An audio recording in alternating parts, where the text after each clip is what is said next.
So, ce ați făcut în timpul vară?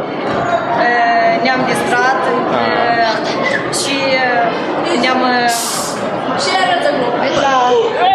ne-am făcut teri pentru un an întreg de studiere. Hai un pic bălbăiu, Bine. Și ce ați făcut, Bogdan? M-am jucat, am distrat cu prietenii și am stat mult ca să mă pregătesc de școală. De un an, două de școală. Bine.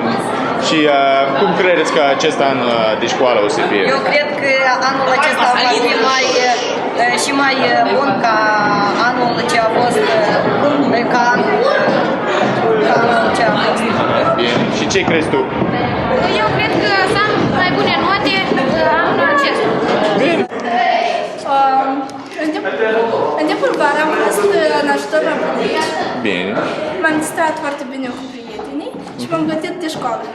Bine. Și cum crezi că acest an de școală o să fie? Eu cred că acest an de școală va fi foarte amuzant, foarte folositor pentru noi și putem să punem foarte multe eforturi pentru a deveni cineva în viață.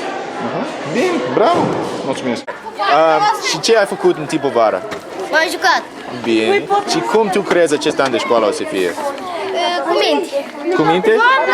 Bravo, foarte bine. So, ce ai făcut în timpul vară? Vara m-am jucat la computator. Aha. Și cum acest an de școală o să fie? Și un rode. Ha? Cred că o să fie cât mai ușor. Mai ușor, bine. Și ce ai făcut în timpul vară? Ce-ai făcut vara? Ce-ai făcut vara? Ce ai făcut vară? Deci, Nimic?